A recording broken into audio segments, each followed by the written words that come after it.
당신도 알다시피 우리가 어렸을 때에는 가족이 항상 우리 곁에 있을 것이라는 강한 믿음이 있었습니다. 자녀, 형제자매, 심지어 배우자가 나이가 들어도 항상 가까이에 있어 우리가 필요할 때 도와줄 것이라고 생각하면 위로가 됩니다. 하지만 만약 그런 일이 일어나지 않는다면 어떻게 될까요? 만약 삶이 변하고 어느 날 혼자 서 있는 자신을 발견한다면? 사실, 삶은 우리가 상상하는 대로 항상 흘러가지 않습니다. 최근에 읽은 보고서에 따르면 한국에서 65세 이상의 고령자 200만 명 이상이 현재 완전히 혼자 살고 있다고 합니다. 이 숫자는 고령 인구의 거의 30%를 차지하며 매년 증가하는 추세에 있습니다. 따라서 통계에 따르면 당신이나 저 혹은 우리의 사랑하는 사람들 중 누군가는 늙어서 혼자 살게 될 수도 있다는 것입니다. 제가 개인적인 이야기를 하나 해드리겠습니다. 제 이모님, 하은 씨는 현재 83세이며 15년 넘게 돌아가신 남편 이 씨를 잃고 독립적으로 살고 있습니다. 그녀에게는 몇 명의 자녀가 있지만 그들은 모두 각기 다른 곳에서 살고 있고 자신들의 삶과 경력, 가족에 바쁘기 때문에 자주 찾아뵙지 않습니다. 하은 씨는 누구에게도 위존하지 않는 삶을 살아왔습니다. 이모님의 삶을 보며 저는 중요한 한 가지를 깨달았습니다. 만약 우리가 이후의 삶을 행복하고 평화롭게, 만족스럽게 살기를 원한다면 우리는 다른 사람들이 항상 우리 곁에 있을 것이라고 단순히 기대해서는 안 됩니다. 우리는 오늘부터 신중하고 의도적으로 스스로 준비해야 합니다. 이제 40대나 50대가 되면 우리는 언제나 지원 시스템이 있다는 생각을 쉽게 하게 됩니다. 아, 내 자녀가 돌봐줄 거야. 아니면 형제자매들이 항상 곁에 있을 거야. 심지어 배우자도 항상 함께할 거야. 라고 생각합니다. 하지만 좀 더 깊이 생각해보면 자녀는 자라서 자신만의 가정을 꾸리고 대개는 멀리 살게 되거나 심지어 다른 나라에서 살게 됩니다. 배우자, 안타깝게도 세상을 떠날 수 있습니다. 형제자매들은 각자의 문제에 직면할 것입니다. 친구들은 멀어질 수도 있습니다. 나이가 들수록 60대, 70대가 되어가면 가족이 항상 확실한 존재가 아닐 수 있다는 것을 깨닫게 됩니다. 그들이 곁에 있으면 좋지만 그렇지 않다면 우리는 여전히 괜찮아야 합니다. 우리는 모든 것을 떠나서 충실하고 독립적이며 행복한 삶을 구축해야 합니다. 그래서 저는 6개의 기둥 시스템이라고 부르는 시스템을 개발했습니다. 이것은 제가 다른 사람에게 위존하지 않고 제 삶을 강하고 의미 있게 만드는 기초입니다. 저는 50대 후반에 이 시스템을 작업하기 시작했으며 그때는 제가 그것이 필요할 거라고 생각하지 않았습니다. 그리고 이제 60대에 접어들면서 그것이 제 자신에게 가장 훌륭한 것 중 하나였다고 말할 수 있습니다. 오늘 저는 여러분에게 이 6개의 기둥을 소개할 것입니다. 그들은 아주 간단하지만 강력합니다. 이들은 60세 이후에 신뢰할 수 있는 진정한 안전망입니다. 그것들은 누군가가 곁에 있을 것이라고 단순히 희망하는 것보다 훨씬 더 믿을 수 있는 진정한 지원 시스템입니다. 그리고 여러분이 아셔야 할 것은 제가 이 기둥들을 아주 특별한 순서로 진행할 예정이라는 것입니다. 가장 중요한 기둥은 마지막에 두고, 그러니 끝까지 함께 해주세요. 마지막 기둥이 모든 나머지 기둥들의 기초이기 때문입니다. 자, 그럼 시작해볼까요? 첫 번째 기둥, 신체 건강. 당신의 몸은 기반입니다. 저는 이 부분을 먼저 말하는 이유는 사실, 만약 당신이 건강하지 않다면 나머지 모든 것들은 중요하지 않기 때문입니다. 제 경험을 말하자면 제가 30대와 40대 초반일 때 저는 제 몸을 너무 소홀히 했습니다. 가공식품을 많이 먹고 너무 늦게까지 자고 운동도 충분히 하지 않았죠. 저는 항상 나중에 처리할게 라고 생각했었습니다. 하지만 말씀드리자면 그 나중은 생각보다 빨리 옵니다. 몇 년 전에 저는 큰 깨달음을 얻었습니다. 저는 담낭을 제거하는 수술을 받아야 했고 병원에 입원하는 것부터 천천히 회복하는 과정까지 모든 경험이 제가 얼마나 조심해야 하는지 깨닫게 해줬습니다. 수술만이 아니라 그 후 몇 달 동안 저는 체력을 회복하고 다시 힘을 기르는 과정을 겪었죠. 이 경험은 저를 더 겸손하게 만들었습니다. 오늘날 저는 제 신체 건강을 삶의 필수적인 것으로 두고 있습니다. 왜냐하면 정말로 그것에 달려있기 때문입니다. 제가 말하는 것은 마라톤을 뛰거나 헬스장에서 자신을 혹사시키라는 것이 아닙니다. 저에게 그것은 기본적인 일들입니다. 저는 매주 3번 운동을 합니다. 아주 힘든 것은 아니고 그냥 근육을 유지하고 몸을 건강하게 유지하는 것입니다. 저는 하루에 최소 7.000보를 걷도록 노력합니다. 긴 산책을 계획하는 것이 아니라 일상에서 운동을 자연스럽게 통합하는 방식입니다. 예를 들어 상점에 가는 것, 계단을 오르는 것, 저녁 식사 후 동네를 산책하는 것 등이죠. 영양에 관해서는 그것도 매우 중요합니다. 저는 가공식품에서 과일, 채소, 건강한 지방, 좋은 단백질이 풍부한 식단으로 바꾸었습니다. 저는 너무 집착하지는 않지만 무엇을 먹는지가 당신의 뇌와 몸을 모두 기르는데 중요하다는 것을 인식하고 있습니다. 목표는 단지 질병을 피하는 것이 아니라 활력을 얻는 것입니다. 당신은 80대나 90대에도 여행을 가고 도움 없이 걸을 수 있으며 정원 일을 하고 춤을 출 수 있는 사람이 되고 싶지, 너무 일찍 몸이 쇠약해져서 집에 갇혀 있는 사람이 되고 싶지는 않겠죠. 지금 이 말을 듣고 있고 자신의 건강을 소홀히 해왔다는 걸 알고 있다면 제 말에 귀 기울여 주세요. 결코 늦지 않았습니다. 작은 단계부터 시작하세요. 매일 10분 걷기, 불건강한 식사를 영양가 있는 식사로 바꾸기, 이런 것들부터 시작하세요. 그곳에서부터 쌓아가세요. 미래의 당신은 오늘 당장 건강을 돌보라고 간절히 부탁할 것입니다. 두 번째 기둥, 정신적인 유연성, 열린 마음 유지. 이제 두 번째 기둥에 대해 이야기해 보겠습니다. 이것 역시 매우 중요한 부분입니다. 바로 당신의 정신입니다. 노화는 피할 수 없는 일이지만 굳어지고 폐쇄적이며 고립되는 것은 선택할 수 있는 일입니다. 저는 많은 사람들, 그 좋은 사람들, 이들이 나이가 들면서 점점 자신들의 세계를 좁혀가는 모습을 봤습니다. 그들은 배우기를 멈추고 변화에 저항하며 새로운 기술이나 아이디어, 새로운 생활 방식을 조롱하고 그들이 깨닫기 전에 매우 작은, 매우 외로운 세계에 갇히게 됩니다. 저는 그런 일이 제게 일어나기를 원하지 않으며 당신에게도 그런 일이 일어나지 않기를 바랍니다. 제가 50대가 되면서 다짐한 것 중 하나는 제 정신을 유연하게 유지하는 것입니다. 매달 새로운 것을 배우고 비록 작은 일일지라도 새로운 도구를 탐색하는 것입니다. 스마트폰을 더 잘 사용하는 방법을 배우거나 비디오 편집을 시도하거나 심지어 암호화폐에 대해 조금 이해하는 것일 수도 있습니다. 그것이 투자하려는 것이 아니라 오늘날의 세계에서 그것이 일부분이 되었기 때문입니다. 제가 새로운 개념이나 이해하지 못하는 것이 있을 때 저는 그것을 바로 넘기지 않습니다. 저는 그것을 휴대폰의 노트 앱에 기록하고 나중에 찾아봅니다.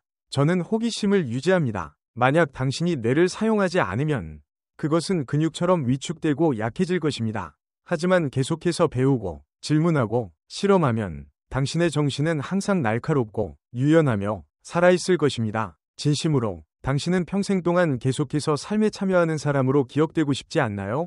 기술, 문화, 심지어 우리가 소통하는 방식까지 모든 것은 계속해서 발전할 것입니다. 뒤처지지 마세요. 앞으로 나아가고 적응하며 항상 열린 마음을 유지하세요. 그것은 당신 자신에게 줄 수 있는 가장 멋진 선물 중 하나입니다. 이제 세 번째 기둥으로 넘어가겠습니다. 이것은 제가 정말로 중요하게 생각하는 기둥입니다. 그것은 바로 목적과 열정에 관한 것입니다. 사실을 말하자면 매일 아침 일어날 이유가 없다면, 그리고 자신이 여전히 의미 있는 무언가를 기여하고 있다는 느낌이 없다면 삶은 빠르게 흥미를 잃게 될 것입니다. 저는 이 일이 여러 번 일어나는 것을 봤습니다. 사람들은 은퇴하고 자신을 위한 작은 파티를 열고 여행을 몇 번 가고 그 다음에는 고요함이 찾아옵니다. 그들의 날들은 점점 흐려지고 흥분은 사라지고 그들은 자신이 보이지 않고 쓸모없다고 느낍니다. 마치 인생에서 가장 좋은 장들은 이미 지나간 것처럼 느껴집니다. 하지만 문제는 이것입니다. 그 장들은 그들이 그것을 아직 쓰지 않았기 때문에 비어있는 것입니다. 은퇴는 끝이 아니라 새로운 시작일 뿐입니다. 일하지 않게 된다고 해서 당신의 가치는 끝나지 않습니다. 당신은 여전히 기여를 멈추지 않으며 그저 기여하는 방식이 달라질 뿐입니다. 만약 당신이 제대로 한다면 이것은 당신 인생에서 가장 창의적이고 성취감 넘치는 시기가 될 수 있습니다. 제가 전일제 일을 그만두었을 때 저는 직장이 오랫동안 차지했던 빈 공간을 채울 새로운 열정을 찾아야 한다는 것을 알았습니다. 저에게 그것은 창작이었습니다. 저는 더 많이 글을 쓰기 시작했고 항상 궁금했지만 깊이 탐구할 시간이 없었던 사진을 탐험했습니다. 결국 저는 비디오 제작도 시도하게 되었고 그 결과가 바로 오늘날 당신이 보고 있는 유튜브 채널입니다. 당신은 반드시 사업을 시작하거나 위대한 소설을 써야 할 필요는 없습니다. 물론 원한다면 그렇겠지만요. 열정은 무엇이든 될 수 있습니다. 지역 커뮤니티 센터에서 자원봉사하기, 젊은 사람들을 가르치기, 그림을 배우기, 배 모형을 만들기, 당신이 내면에서 흥분을 느끼는 무엇이든 그것은 반드시 돈을 벌어야 하거나 다른 사람들에게 인상 깊게 보일 필요는 없습니다. 그것은 단지 당신에게 의미가 있으면 됩니다. 저는 종종 말기 환자들이 있는 완화치료시설에서 일했던 사람에 대해 생각합니다. 그녀는 죽음을 앞둔 사람들이 가진 가장 큰 후회들을 기록했는데 그 목록의 상단에는 내가 일을 너무 많이 하지 않았으면 좋았을 걸 이라고 적혀 있었습니다. 그 일 자체가 나쁜 것이 아니라 그들이 다른 방식으로 추구할 수 있었던 열정, 관계, 모험들을 놓쳤기 때문입니다. 그런 일이 당신에게 일어나지 않도록 하세요. 지금 아직 충분히 즐길 시간이 있을 때 당신의 열정을 찾아보세요. 당신은 여전히 빈 페이지들이 있고 믿으세요. 60대, 70대, 심지어 80대에 쓸 수 있는 이야기는 그 무엇보다도 생동감 있을 수 있습니다. 그 모든 것이 지나간 것들보다 더 나을 수도 있습니다. 그리고 이것은 자연스럽게 저를 네 번째 기둥으로 이끕니다. 번영과 재정적 안정. 이제 번영이라는 단어가 좀 거창하고 화려하게 들릴 수 있으며 심지어 약간 부담스러울 수도 있다는 걸 압니다. 하지만 이 문맥에서 번영은 무엇을 의미할까요? 그것은 단순히 자신만의 방식으로 살 수 있는 충분한 재정적 자유를 의미합니다. 그것은 부자가 되는 것이 아니고 벤틀리를 몰거나 대저택에서 사는 것이 아닙니다. 그것은 밤새도록 청구서 때문에 걱정하지 않아도 되는 것입니다. 그것은 당신의 필요를 충족시키고 취미를 추구하며 다른 사람에게 의지하지 않고 독립적인 삶을 유지할 수 있는 충분한 돈이 있다는 것을 아는 것입니다. 왜냐하면 사실을 직시해야 합니다. 재정적 스트레스는 매우 파괴적인 것입니다. 그것은 당신의 삶의 모든 부분에 스며들어갑니다. 그것은 건강, 관계, 평온에 영향을 미칩니다. 그리고 당신이 그동안 열심히 일한 결과를 누려야 할 인생 후반기에는 당신이 미리 계획하지 않았기 때문에 갇혀 있다고 느끼는 것이 가장 마지막으로 원하지 않는 일이 될 것입니다. 지금 저는 여러분께 솔직히 말씀드리겠습니다. 저는 항상 돈에 대해 제대로 하지 않았습니다. 30대와 40대에는 정말 중요하지 않은 것들에 많은 돈을 썼습니다. 하지만 50대 초반의 어느 순간 제 아내인 은희와 저는 우리 미래가 어떻게 될지에 대해 긴 대화와 솔직한 이야기를 나누었습니다. 우리는 적게 필요할수록 더 자유롭다는 것을 깨달았습니다. 그래서 우리는 의도적인 결정을 내렸습니다. 우리는 생활 규모를 축소하고 사실상 기쁨을 주지 않으면서 관리만 필요한 크고 넓은 집을 팔았습니다. 아이들이 다 자라서 집을 떠난 뒤였습니다. 우리는 더 작은 집, 더 아늑한 집으로 이사했습니다. 유지 비용이 낮고 우리를 지역사회와 더 가까워지게 해주는 집이었습니다. 또한 우리는 우리의 생활 방식을 간소화하기 시작했습니다. 우리는 여행이나 가끔 좋은 음식을 먹는 것처럼 좋아하는 것들을 빼지 않았습니다. 그러나 우리는 지출에 더 신중해졌습니다. 더 이상 누구와 경쟁할 필요가 없다는 사실을 깨닫는 것은 멋진 일입니다. 누구에게도 인상을 주기 위해 애쓸 필요가 없습니다. 단순히 자신이 할 수 있는 범위 내에서 소박하고 행복하게 살면 됩니다. 그리고 약간의 즐거움을 더하고 현금 흐름을 유지하기 위해 저는 고서적과 빈티지 장난감을 사고 팔기 시작했습니다. 저는 지역 시장에서 보물을 찾는 것을 정말 좋아하고 그 희귀한 물건들을 다시 파는 것을 즐깁니다. 때때로 작은 이익을 남기기도 하고 때때로 예상치 못한 돈이 생기기도 하지만 돈 이상으로 그것은 저에게 참여하고 창의적일 수 있는 기회를 제공하며 저축계좌에 조금 더 여유를 두는 것도 나쁘지 않습니다. 여기서 제가 여러분에게 듣게 하고 싶은 중요한 것이 있습니다. 재정적 독립은 더 이상 일을 하지 않는다는 의미가 아닙니다.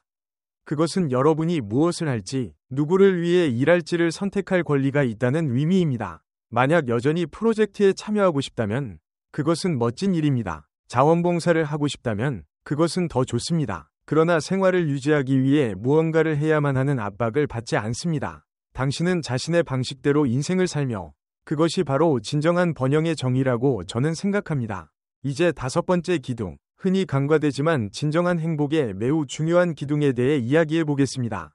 이 기둥은 정신적 힘과 삶의 철학에 관한 것입니다. 자, 걱정하지 마세요. 제가 정신에 대해 이야기할 때 종교에 대해서만 말하는 것은 아닙니다. 저는 여기서 설교를 하려는 것도 아니고 누구에게 무엇을 믿으라고 강요하려는 것도 아닙니다. 사실 저 자신도 특별히 종교를 숭배하는 사람은 아닙니다. 하지만 제가 깨달은 것, 그리고 많은 사람들이 깨달은 것 중 하나는 자신보다 더 큰 무언가와의 연결감을 느끼는 것이 나이가 들어감에 따라 감정적인 평화를 얻는 데 매우 중요하다는 것입니다. 그것은 자연일 수도 있고 우주일 수도 있으며 개인적인 조용한 신념일 수도 있고 고대 철학자들로부터 전해진 시대를 초월한 지혜일 수도 있습니다. 제가 말하고자 하는 것은 당신이 자신을 더 큰 그림의 일부분으로 인식할 때 그것이 당신의 삶의 안정감과 차분함을 가져다주고 단순한 돈이나 성취로는 제공할 수 없는 관점을 제공한다는 것입니다. 제가 이 기둥과 연결되는 것을 좋아하는 방법 중 하나는 매우 간단합니다. 저는 혼자 긴 산책을 합니다. 특히 자연 속에서요. 그저 넓은 하늘 아래에서 바람이 나무 사이로 지나가는 소리를 듣고 계절의 변화를 주의 깊게 관찰합니다. 그것은 나에게 무언가를 해줍니다. 그것은 소음을 제거하고 당신이 얼마나 작은 존재인지를 상기시키지만 또한 당신이 주변 모든 것들과 연결되어 있다는 것을 보여줍니다. 저는 제가 사는 곳 근처에 작은 공원이 있습니다. 자주 간과되는 조용한 녹지 공간으로 작은 길과 오래된 돌다리가 있습니다. 저는 종종 커피 한 잔을 들고 휴대폰을 가방에 넣고 1시간 정도 산책을 합니다. 구체적인 것을 생각하려고 하지 않고 단지 제 마음이 숨을 쉴 수 있도록 두는 것입니다. 그런 산책은 저의 교회, 치료, 그리고 명상이 되었습니다. 또한 저에게 진정으로 의미 있는 것은 고대의 문헌을 읽는 것입니다. 지난 몇 년 동안 저는 노자, 마르쿠스 아우렐리우스, 공자와 같은 철학자들의 작품에 몰두해왔습니다. 그 안에는 시대를 초월한 지혜가 많고 인내, 겸손, 그리고 어떤 상황에서도 좋은 삶을 사는 것에 대한 교훈들이 있습니다. 제가 특히 좋아하는 책 중 하나는 마이클 푸트라는 하버드 교수의 더 패스라는 책입니다. 이 책은 고대 중국 철학이 현대 생활에 어떻게 적용될 수 있는지에 대해 다루고 있으며 그것은 제게 모든 것을 재정립하는 데 정말 도움이 되었습니다. 그것은 행복이 지속적인 흥분을 쫓는 것이 아니라 매일 작은 그러나 의미 있는 습관을 기르는 것임을 상기시켜줍니다. 그것은 평범한 것들에서 아름다움을 찾는 것이며 아무도 주목하지 않을 때에도 친절을 나타내는 것이며 현재에 살아가는 것입니다. 이 정신적 기초나 철학을 개발할 때 삶은 덜 두려워집니다. 나이가 들면서도 덜 두려워집니다. 상실이 덜 두려워집니다. 왜냐하면 자신이 더 큰 이야기의 일부분임을 깨닫기 때문입니다. 그 이야기는 당신의 작은 삶의 경계를 넘어서는 이야기입니다. 그리고 그런 관점에서 모든 것은 더 쉽게 견딜 수 있게 됩니다. 기쁨은 더 깊어지고 슬픔은 더 가벼워지며 고독은 외로움보다 신성하게 느껴집니다. 만약 아직 정신적 실천이나 철학이 없다면 지금이 바로 자신만의 실천을 탐구할 좋은 시기입니다. 다른 사람의 승인 없이 단지 자신의 마음의 평화를 가져오기 위해서입니다. 그리고 이것은 우리를 6번째이자 마지막 기둥으로 이끕니다. 당신의 사회적 원. 이 점을 명확히 하겠습니다. 60세 이후. 관계는 그 어느 때보다 중요하지만 모든 관계가 중요한 것은 아닙니다. 올바른 관계가 중요합니다. 저는 카카오토크이나 페이스북에서 수백 명이 아는 사람들을 모으고 얕은 연결망을 유지하는 것에 대해 말하는 것이 아닙니다. 제가 말하는 것은 진정으로 관심을 갖고 당신도 그들에게 관심을 가지는 소규모의 단단히 연결된 그룹을 키우는 것입니다. 왜냐하면 이것은 심각한 진실이기 때문입니다. 고독은 사람을 죽입니다. 연구가 이어질수록 고독이 만성적으로 지속될 경우 하루에 15개의 담배를 피우는 것만큼 건강에 해롭다는 것이 밝혀졌습니다. 그것은 심장병, 치매, 우울증 및 조기 사망의 위험을 증가시킵니다. 가족의 지원이 덜 신뢰할 수 있게 될 때, 자녀들이 바쁘고 배우자가 사망하고 형제자매들이 이사를 갈 때 친구들 속에서 선택된 가족을 찾을 수 있지만 이는 의도적으로 해야 합니다. 좋은 우정은 자연스럽게 생기지 않습니다. 그것은 노력, 돌봄, 그리고 가장 중요한 것은 공통의 경험이 필요합니다. 제가 어렸을 때는 수십 명이 격식 있는 친구들이 있었습니다. 한 번이 외출 후 저는 누가랑 대화를 나눴는지 무엇에 대해 웃었는지 거의 기억하지 못합니다. 즐거웠죠. 확실히. 하지만 매우 얕았습니다. 지금 60대가 넘어서면서 진정한 친구는 손가락으로 셀 수 있을 정도입니다. 그리고 그것이 바로 제가 원하는 방식입니다.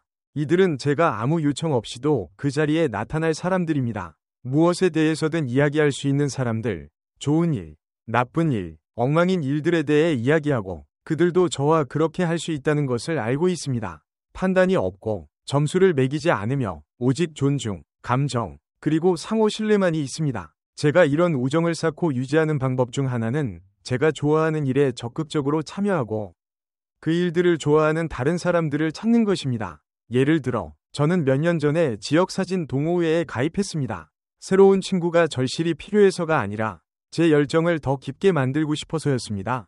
그곳에서 발전한 우정은 자연스럽게 이루어졌고 그것은 의무가 아닌 공통의 즐거움을 기반으로 한 것입니다. 또 다른 예는 바로 이 유튜브 채널을 시작한 것입니다. 콘텐츠를 만들고 비슷한 가치를 공유하는 사람들과 소통하면서 제 삶을 풍요롭게 하는 진정한 연결을 쌓았습니다. 그중 일부는 실제 친구로 발전했으며 이는 제가 예상하지 못했던 일이지만 지금은 매우 감사하게 생각합니다. 저에게는 그런 사람이 없다고 생각하고 있다면 걱정하지 마세요. 결코 늦지 않았습니다. 독서 클럽에 가입하거나 요리 수업을 듣거나 믿는 목적을 위해 자원봉사를 해보세요. 관계를 만들거나 누구에게 인상을 주려 할 필요는 없습니다. 그저 나타나세요. 호기심을 가지세요. 친절하세요. 그리고 진정한 연결이 시간이 지나면서 자연스럽게 형성되도록 하세요. 그리고 한 가지 더, 당신의 원을 만들 때 자신을 긍정적인 사람들로 둘러싸고 있는지 확인하세요. 당신에게 영감을 주고 당신을 믿고 존중해주는 사람들로 말입니다. 인생은 너무 짧아서 당신을 지치게 하거나 자신을 무가치하게 느끼게 하는 사람들과 시간을 보낼 여유가 없습니다.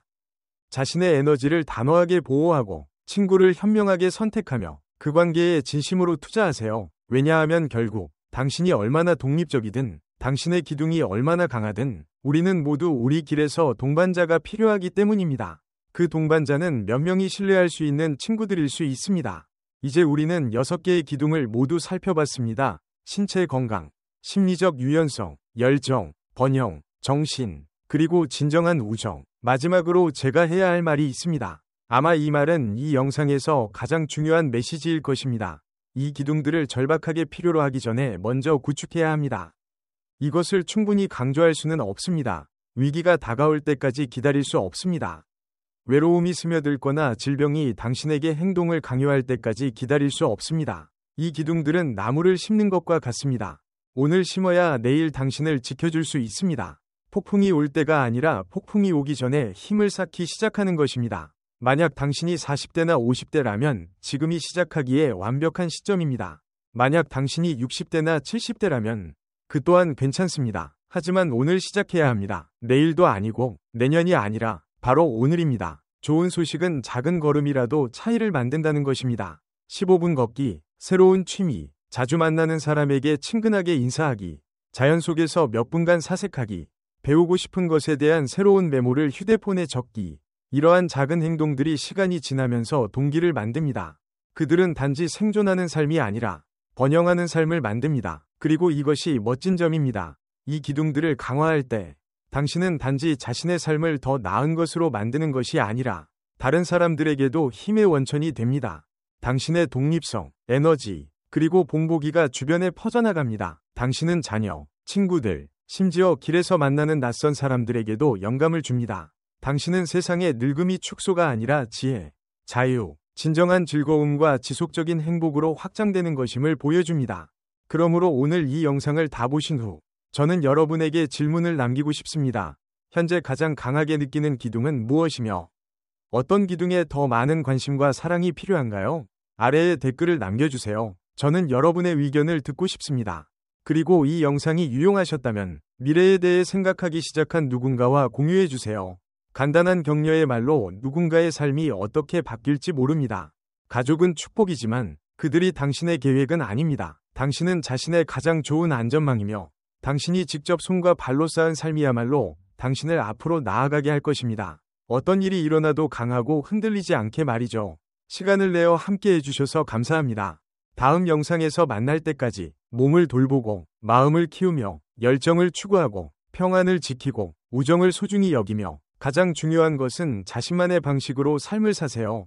다음 영상에서 다시 만나요.